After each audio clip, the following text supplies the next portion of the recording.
Roslyn Taylor. Today's Thursday, the 3rd of August, 2nd of August, sorry, 3rd, whatever day it is. Oh, it's the 3rd. Yes, we're having such a good time, I don't really know the date. Anyway, 2023. Thursday morning, Freiburg New Church Assembly. Is that enough of an explanation? Yes, I think so. So as you can have maybe already seen, the title of today's talk is, Am I a Huge Red Dragon? And perhaps I've already answered the question by my outfit, but I tried to get as red as I could. Am I a huge red dragon? So some of you may remember that last year I composed a little ditty to go along with my lecture, and so many people have told me that they remembered it, they sing it while they're doing the dishes and stuff. I thought we'd sing another song this time to kind of sparkle it up. Now this one I did not write. It was written by Laurie Odner, who some of you know, and she did ask me to just give a slight attribution before we sing it. This song is from Laurie's Songs from the Word, Volume 2, and it's available through New Church Audio, or you would just have to Google Laurie Odner or Laurie's Songs from the Word if you want the whole song, because we're just going to learn and sing whatever the chorus, and some of you already know it. Behold the great red dragon with 7 heads and 7 crowns and 10 horns.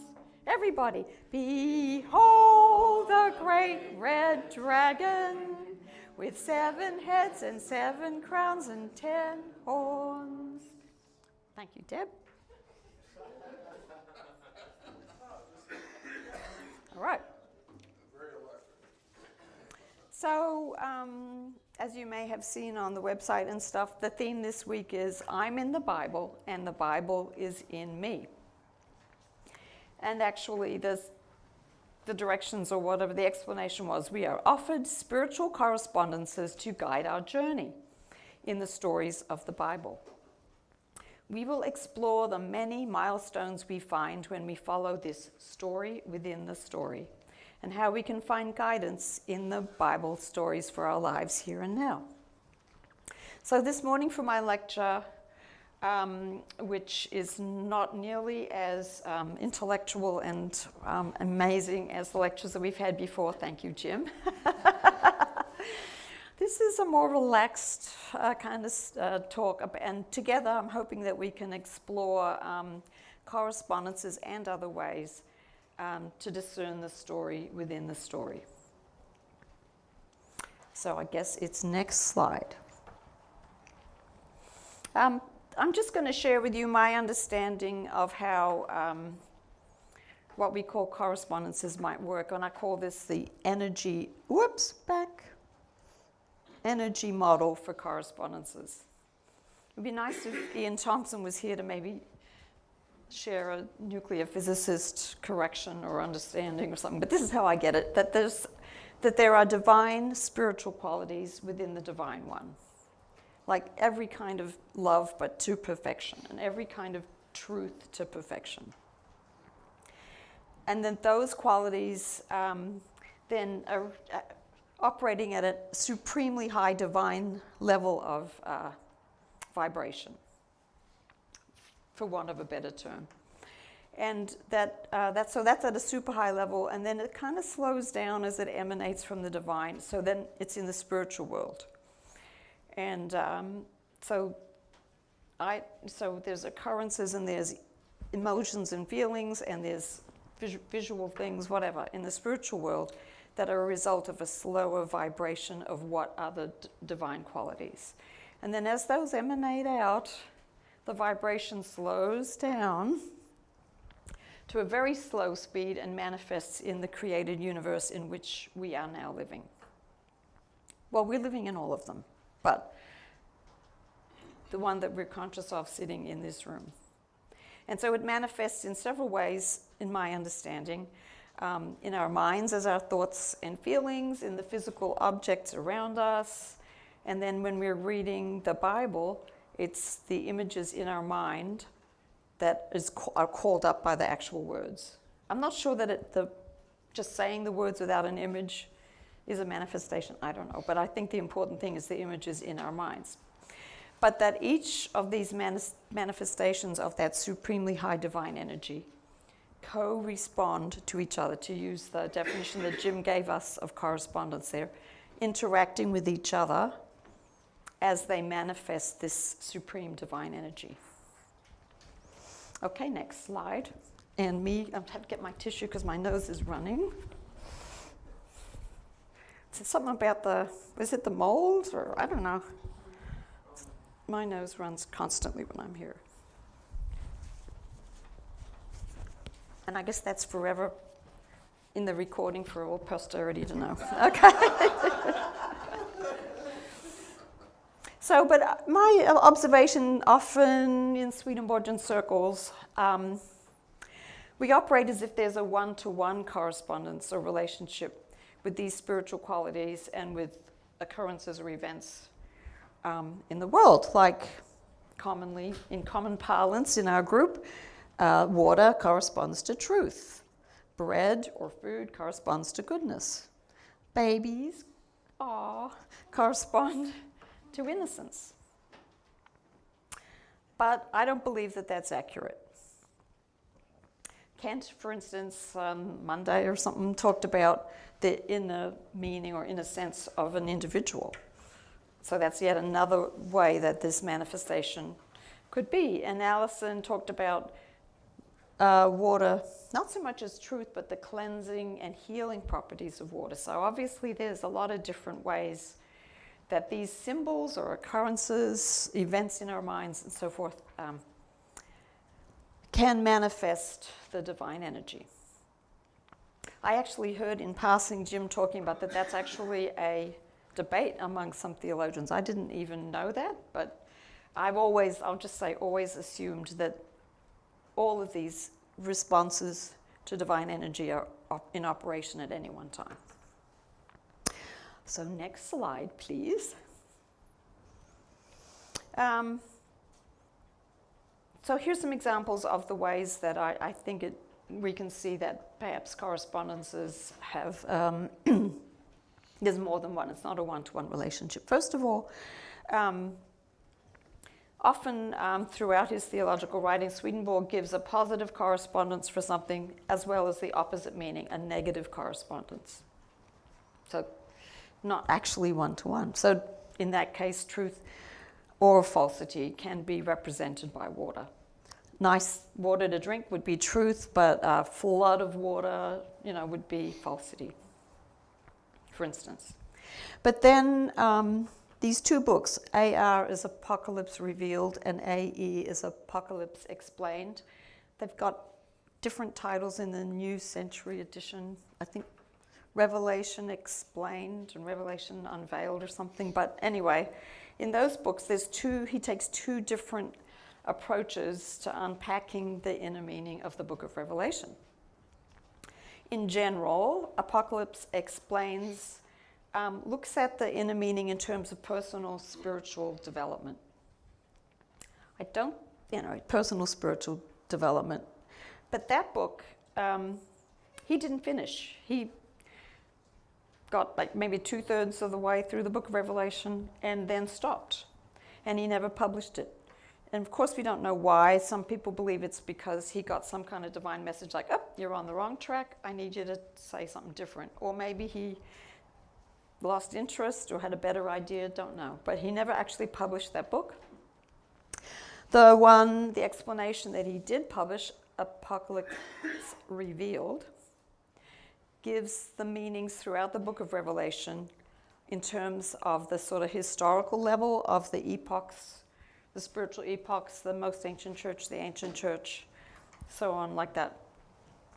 And focusing on the coming of the new Christian era, otherwise known as the new church, or the new Jerusalem. And this one he did finish and he published it. And maybe he felt or he was told, that this was going to be more important for his readership. I will say in the home church of which I'm the spiritual leader or whatever, we went through the book of Revelation and looked at personal meanings and also correspondences and so forth. And I found AE, Apocalypse explained to be much more helpful because it was on the level of personal spiritual development, and maybe it's just my interest. I'm not that interested in the progression of the spiritual, epochs. There might be deeper personal meaning in that, but anyway, that's just my personal preference. Okay, next slide. So here's the implication to me that stories in the Bible can have a variety of correspondential meanings or inner meanings. And somebody this week already laid those out. I think it was Jim was telling us how Bill Wolfenden had devised more levels than this, but this is what I've seen, that there's an inner meaning that has to do with the spiritual epochs or the historical meanings. And I think that sort of vibrates at the level of the natural heaven. Then there's a deeper level, which is to do with our regeneration, our spiritual transformation. And I think that vibrates at the level, slightly higher level, or maybe, higher, we'll just say, or faster level of the spiritual kingdom, the spiritual level of the spiritual world, also known as the, what's it called in the New Century Edition? Spiritual, I think. Anyway, and then another layer is the internal meanings of in the word would be Jesus's glorification, which I think operates at the celestial or heavenly level of the heavenly kingdom when the spiritual world is divided into 3 levels. And I think perhaps what happens is whatever your spiritual state is when you're reading it is the one that speaks to you. So if you're really at this point in this particular day being really motivated by love for other people, you'll sort of be getting the messages on the level of the spiritual heaven in terms of regeneration. But if at some point in your life or on this particular day you're really in love with the divine and you're really operating from love of the divine, you'll be affected by the inner meaning that is at the celestial level that's about Jesus' glorification. Like I said, this is hypothesis, and I'm quite famous for coming up with heresies, so just bear that in mind. Another way to look at it is the personalized messages, which would just be using whatever methodology that you might use. You just respond to the inner meaning of the Bible without unpacking it intellectually. So if you wanted to get a personalized message, you just read the story or read the passage and just whatever it means for you for how you're going to live your life today. That's beyond just the literal level. Okay. Next one. So I had to think of a different title for this slide, which is the same idea, more than one way to respond to the inner meaning of the Bible. So one way, and which I think we're quite familiar with in Swedenborgian circles anyway, is to use the correspondences in Swedenborg to kind of parse it out and come to an understanding of what the inner meaning is, knowing that the inner meaning that the angels are experiencing is at a much higher level, but we're just vibrating it a little lower so that we can think about and use the information about what the inner meaning might be. So that would be one way, using the correspondences that are given in Swedenborgian theology. Another approach is one that I'm familiar with through logopraxis, and I think some people in the room have done logopraxis, and it's a spiritual practice, I guess, developed in the New Church in Australia that is now practiced worldwide. And so I'm not going to go into the whole explanation of that, but in the logopraxis approach, there's this concept of let the text read you, which I will be talking about next week virtually. So that's one way to understand what the text is saying, by letting it read you, letting it pull out from you what the message is. If that sounds way mystical, it sort of is. But there's a methodology to it, and it can be absolutely amazing. And it does bring you to a personal meaning in the text. And then there's many other contemplative methods to arrive at a personal meaning, which I'm sure some of you have done. It seems like Swedenborg just did meditation. He would, as far as I know, breathe deeply, read it, meditate on it, and then he would be opened up to the spiritual meanings that he then conveyed to us in his theological writings. So I do want to use an example from the Word of how you might go about doing this process, or these processes. And guess what? It's about the great red dragon. So it's time to sing the song. We'll just sing it through 2 times. It's not really, the chorus of the song. Because in the song she goes through the whole story like word for word, and we don't need to do the whole thing. Behold the great red dragon with 7 heads and 7 crowns and 10 horns. Behold the great red dragon with 7 heads and 7 crowns and 10 horns. 10 horns? Oh my goodness, okay. So here's, this time I'm reading from the Inclusive Bible, Revelation 12, 1-4. Then a great sign appeared in heaven, a woman clothed with the sun, with the moon under her feet, with 12 stars on her head for her crown. She was pregnant. What? We went to the last slide. Okay. She was pregnant and in labor, crying out in pain as she was about to give birth. Then another sign appeared in heaven, a huge red dragon with 7 heads and 10 horns, and each of the 7 heads with a crown. Its tail swept 1/3 of the stars from the sky and hurled them down to the earth. The dragon stood before the woman about to deliver, to devour her child the moment she gave birth.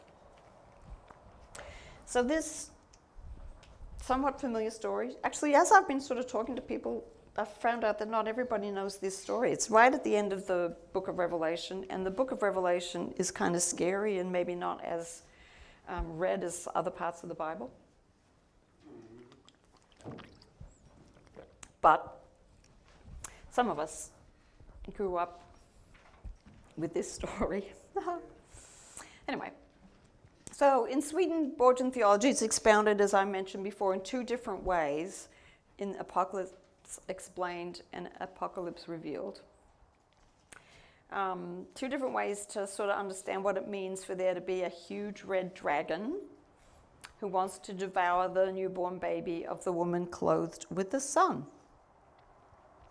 So just staying on this level, in Apocalypse Explained 7:14, the dragon is being merely natural and sensual from love of self. I'll say that again. Well, it's also written up there, but the dragon is being natural and sensual from the love of self. When I think about what that means, to me it means maybe being wrapped up in self-serving thinking and motivation, focusing on things and events in your physical life, not the spiritual focus at all, but just physical events or things that are happening around you, especially those things that affect your senses and make you feel physically good, like taste and sight and hearing, which sounds like enjoying sensual things, the beauty outside, the sound of the birds, the sound of our beautiful singing. Sounds good, but in some ways that's being a dragon, being merely natural and sensual from love of self because you want to feel the joy of that. Not necessarily, you're not tuned into the communal sense of joy or anything like that. You're just like, wow, this feels great. I'm having a great time here. Okay, so that's an AE explanation. Apocalypse Revealed 537. In this version, the dragon means the Church of the Reformed who make faith saving. So that would be Protestant denominations, and perhaps now with the evolution of the Protestant denominations, more the evangelical side that are about faith alone. And I feel like I'm misrepresenting or maybe just not adequately representing what the faith or the understanding is in evangelical churches now, because I don't attend one. I don't follow it that closely. But anyway, the churches that teach that faith is what saves you, that is what the Great Red Dragon can correspond to. So I went to a very reliable source, Wikipedia, that the evangelical churches are teaching that every sinful person by nature must endure an eternal punishment in hell, but that by faith in Jesus and not by works, they can attain salvation and go to paradise. In evangelical Christianity, the believer is justified by faith through grace. So that kind of belief, that it's your faith in Jesus Christ, and I'm not entirely sure what that means, you know, whether it's just believing that he was real or your belief that he can save you. I'm not really, but anyway, faith in Jesus Christ and the message of Jesus Christ maybe is what redeems you or saves you from going to hell. That is, according to Swedenborg and the correspondences, another meaning of the Great Red Dragon. So my question in the next slide is, how do those inner meanings show up in our lives? Because to me, that's the only real important question. Like, it's useful to me to have maybe these two sources of helping to understand what the scripture might mean, and it's fine to have a nice intellectual discussion and have someone up on the stage talking about it, but really, you know, how does it show up in our lived lives? So first of all, looking from the Swedenborgian correspondences and that sort of in me kind of guidance, you might ask, when am I being self-absorbed and focusing entirely on the physical level of my life? So, first of all, I'll just ask you guys, anybody have a response to that? Can you fess up to any time? Or in general, what you might think might be a time in a person's life of being self-absorbed and focusing entirely on the physical level of life? Valerie? When you're eating. Yeah. That's a good one. Anybody else? I forget. Julie? When you feel sorry for yourself. Yeah, when you're immersed in self-pity. Yeah. Sage, did you have one? I was just going to say,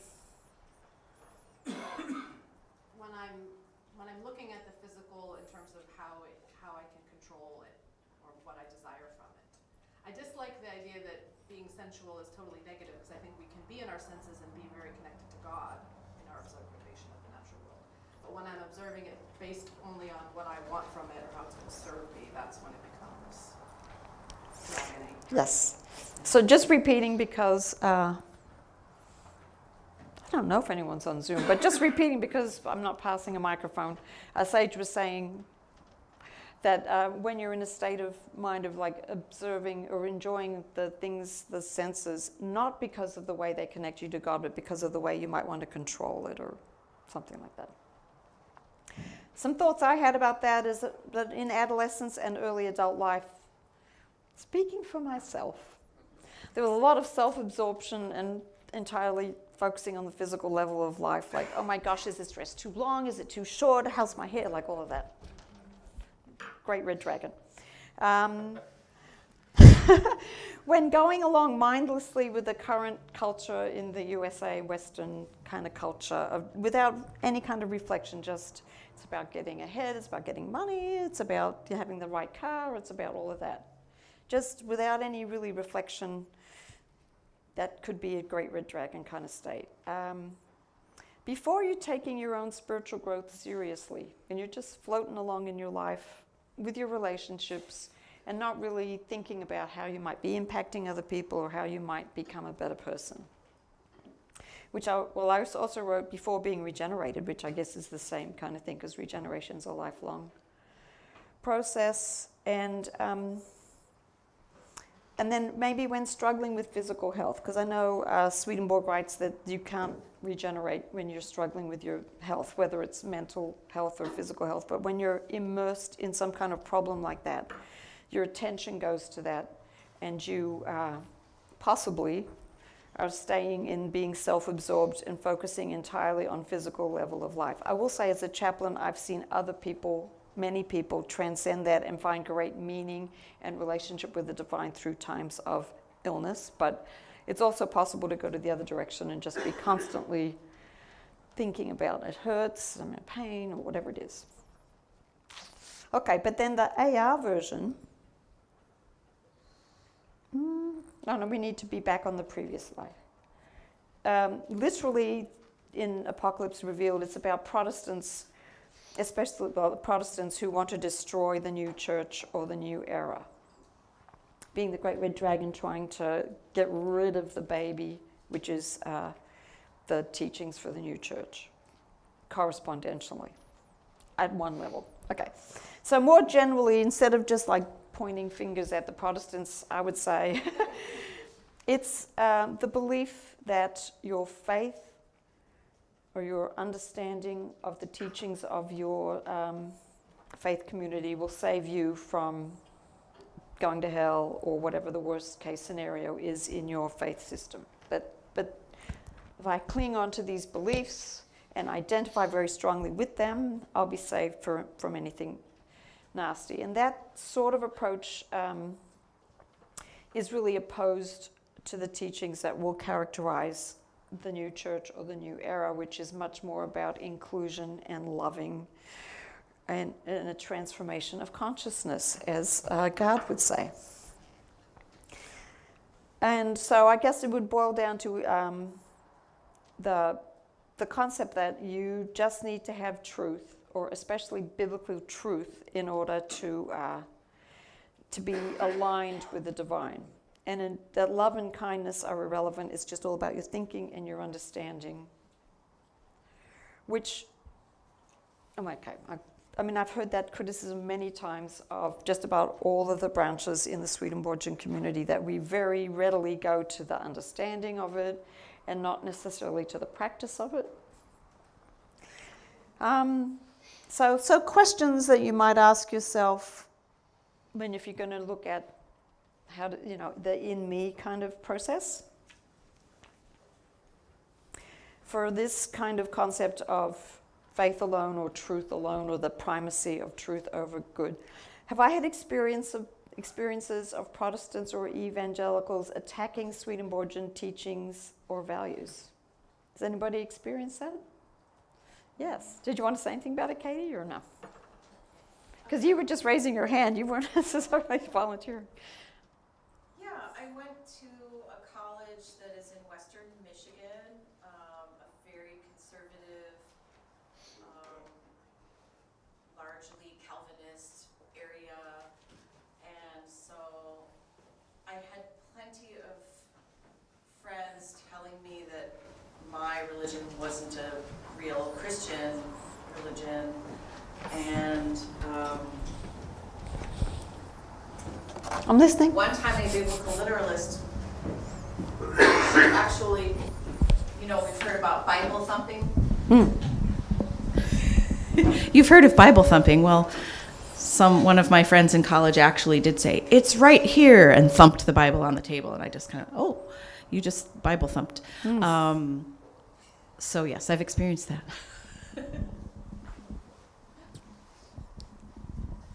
I had an experience with a colleague discussing, I'm not sure how this discussion started, but I was talking about the acceptance of other religions and other ways to accept the ideas of Jesus, and that it's present in many other religions. And this person didn't really criticize what I was saying, but simply said, no, there is only one way to heaven, through your acceptance of Jesus Christ. Yeah. Very direct. Oh, and Julie's got one too. Well, I'd like to turn it around a little bit, because I do have an evangelical in my congregation who comes in and tells me that she's saved. And I said, that's wonderful. That means you're a very kind, loving human being. Just thought about that for a bit. I said, well, in heaven, people are loving and wonderful. So I'm so happy for you because that's your journey. Mm-hmm. So I was able to turn it a little. I'm not sure she completely got it. But the point is she says it a lot, you know, she's repetitive. Right. Talked about the fact that she'd been Jesus her savior and he saved her. So I tried to turn it so that, you know, she's going to say, oh, I guess I have to be angelic as a being. So, Right. Yeah. I think Ned too. Ned wants it, yeah. Well, I think I've seen it in myself. Where Anticipating the next step in the lecture, okay. where, you know, thinking that I know things from, you know, the writings, and instead of practicing charity, just say, oh, well, I know all about this good stuff. That's all I need. So anyway. Yeah. But that's not all. I'm not always like that. Oh, thank you, Ned.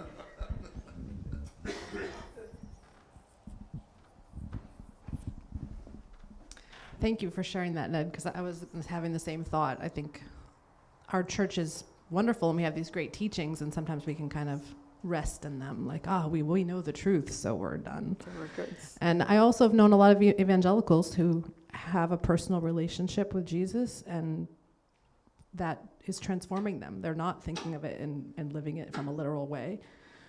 That happens, but just like every church, we have those who really are living it and those who aren't, and that, no matter what the truth statements we have, we can get lost in them. Dean.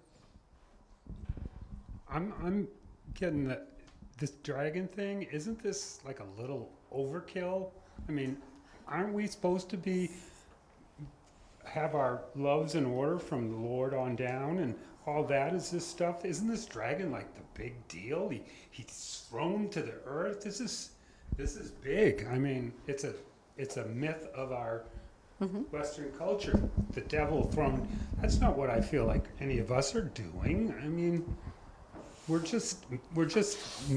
not living life with our loves clearly. Yeah. It ain't a dragon.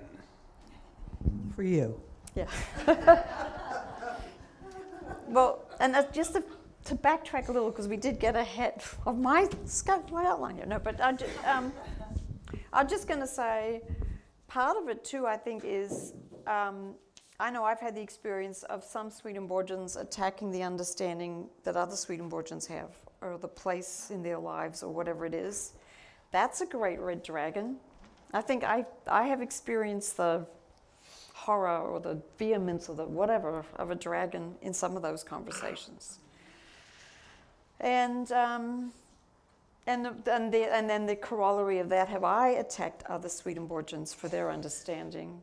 You know, have I been very sectarian within our teeny little sect? You know, like all of those sort of ways of relating to each other are part of what it means, you know, for there to be a great red dragon in our midst trying to devour the baby. So, and then again, on a deeper level yet, which we've already gone to, when do I personally prioritize truth or wisdom over love and goodness? Anybody want to take a shot at that?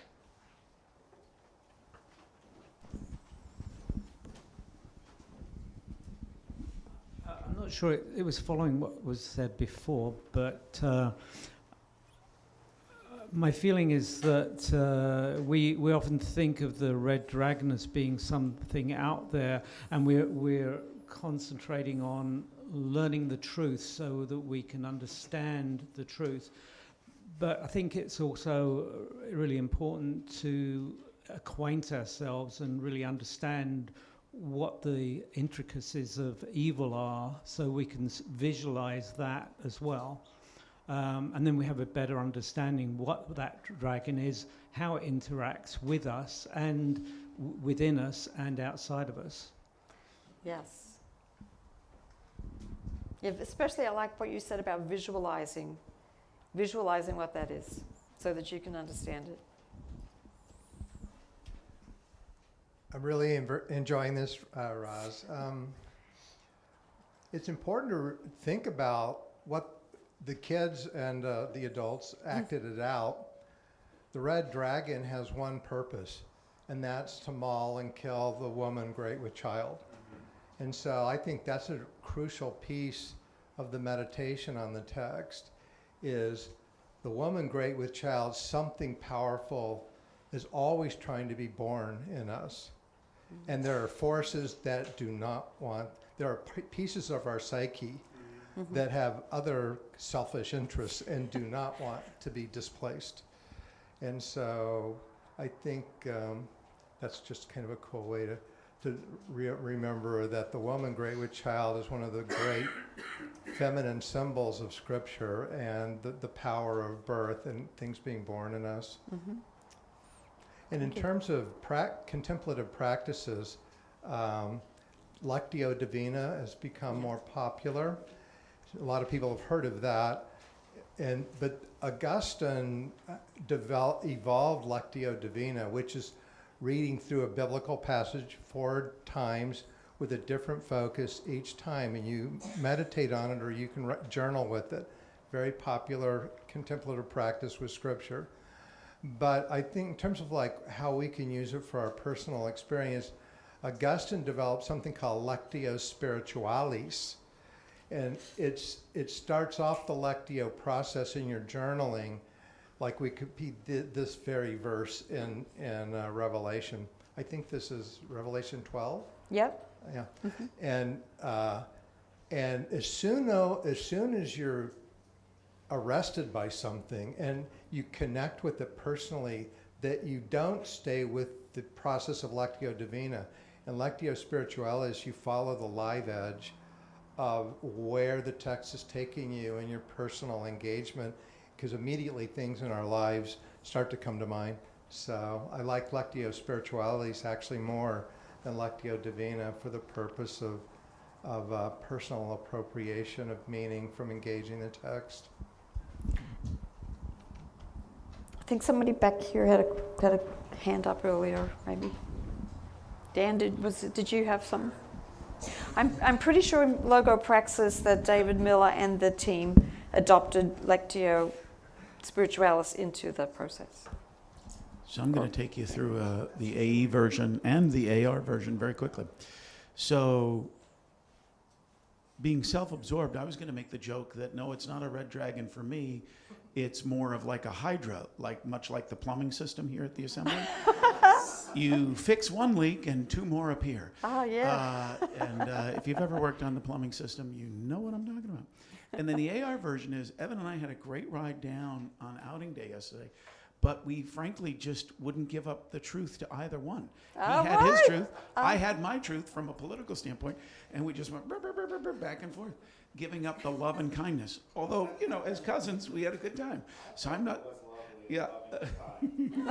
Okay, well, thank you, Evan. So I'm just, wondering on that, because I wanted to be right, and I knew my truth, and he knew his truth, and we were just battling it out.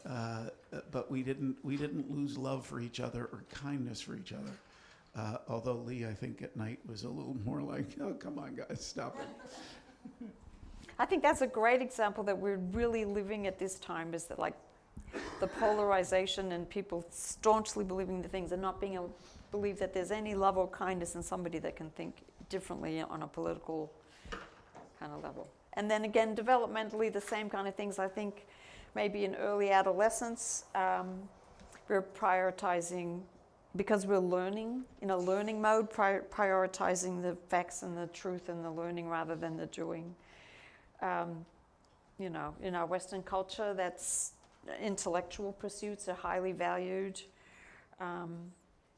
That's pretty much what I would say. We've covered the times in our lives when the great red dragon manifests in our valuing our truth and our understanding and our own particular understanding and truth over kindness, getting along, or practicing our spirituality. Okay, next slide. So that's the first way that they might show up, is by using correspondences that were given to sort of reflect on our own lives and how that's showing up. I feel like the microphone is migrated a little. I don't know where it is. Oh, here it is. Okay. So how do they show up if you just derive your personal meaning, which I think Jim just beautifully described in their practice Lectio Spiritualis, where as soon as a text triggers something in you, you look inside to see what it is that the text is bringing out of you.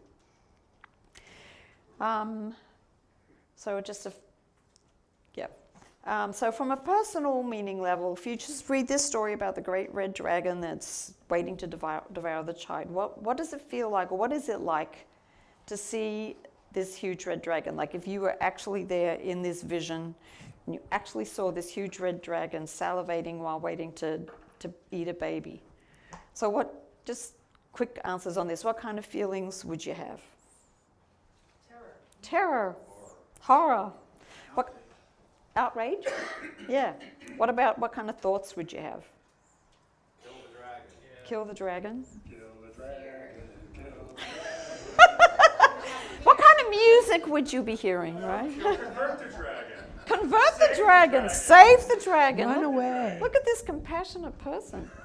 Okay, what kind of fears would you have? All the fear. I'm the worst. Say? Just shame. Shame. For the dragon. Shame for the dragon, yeah. I'd be afraid that the dragon's going to turn around and get me. Like, I'm not the woman, she's over there. What kind of hopes would you have if you were seeing the great red dragon? Hoping it was a dream. I'd be hoping that Michael and his angels would show up and slay the dragon. Yep. Okay. And what would it motivate you to do, and what kind of actions would you take if you were seeing this great red dragon? Pray. Run away. That's what they teach you in, which just horrifies me as a nurse, but in the hospital or something, if there's somebody with a gun, you're just supposed to run. Like, don't think about all these patients, don't think about anything else, just run, get away. It goes against the human grain to not try and hurt the other people, but just think about eternity. Yes. Okay, and taking it a little deeper, what is it like to be the huge red dragon? If you were the one that was salivating to eat a baby, what kind of feelings would you have? Just put yourself, be the dragon. This is part of finding the story within the story is being the characters, every character, even the ones you don't like. Yes, Val, what's it like for you, the feelings? I feel like it's like in the dreams when I'm behaving like an idiot and I'm furious and I can't stop and I know I'm being an idiot but I can't stop. And I think maybe that's how the dragon. Yeah. Let's say anger. I openly admit I am the dragon. There are no. Dan's like thumbs up. Yes, my name is Lee, and I am a dragon. No, there are many points, and when you have I feel I take responsibility seriously, and when I have a lot of pressure on me, which I felt, in the last 3 years, I've just have felt squeezed immensely, and I do want to eat that responsibility. I don't want to, I want to accomplish the responsibility, but I really just want to eat it so it goes away. Yeah. And that involves people, that involves my to-do list, and sometimes, yes, my husband. So, yeah. I think in times when you take actions that, where you are wanting to squash the innocence or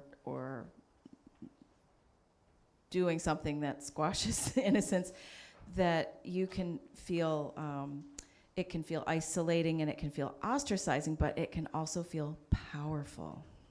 Yes, powerful. So, since we're getting sort of close to time, somebody else had a response here. Yeah, real quick. When I get enraged, which I do less as I get older, thankfully, I still do it occasionally when I'm driving. I get enraged at other people because they're not acting like I think they should. I think they're selfish or mindless or whatever. And it's like all of my goodness falls away and the rage feeds on itself. And it takes a real conscious effort to rein it back in. Yeah, road rage, road dragon. So any other responses about thoughts, fears, hopes, motivation, actions in response to being the great red dragon? I'm horrified when I get behind the wheel. Ah. It's been a long journey for me, working hard not to cuss out the person in front, which is not appropriate for a minister, and also that idea of, what's the matter with these people, and being so hateful. And I feel like, okay, my regeneration must begin when I open the door to the car. And it's still a journey. I'm trying. Jesse? Like Katie was talking about, when you're trying to be powerful, actually it comes from fear often. Yes. You don't want the next thing to happen. You want to be the powerful one. Yeah. So just any quick thoughts about, sorry, because I took too long on the other slides. Oh, I guess we got a next slide. Yeah, reconciling the inner meanings. Just any thoughts that you might have or responses to how we've looked at it from correspondences, from in personal meanings. Do you see any similarities between the correspondences and personal meanings of this story of the Great Red Dragon?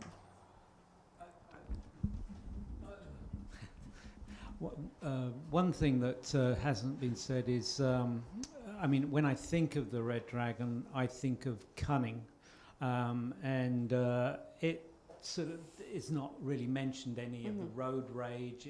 It's not really intentional. It's just an overtaking of emotion, but intentional cunning for ulterior motives. To me, is one of the strongest images that comes from the dragon. Thank you for that. Yeah, a more tame version that you may not notice as much as anger, but it's there, that plotting and cunning, yeah. Evan has a hand up. Yeah, that's very interesting. I was thinking about the pregnant mother bathed in light, and how the dragon is ravenously wanting to eat the result of that, so to speak. And I don't know as well as I should the metaphors for, you mentioned water and a few but that seems like truth, the light. And the dragon wants to devour truth and remain in a sense of comfortable denial about things. I like that. The Great Red Dragon of comfortable denial. We are at time. I'm so glad you included the Q&A time in your lecture, so we didn't lack for participation. Next slide. And thank you very much, Roslyn. Am I a Great Red Dragon? Yes. We all are. All right. Thank you, everyone. All right. We can have a break and be back at 10 for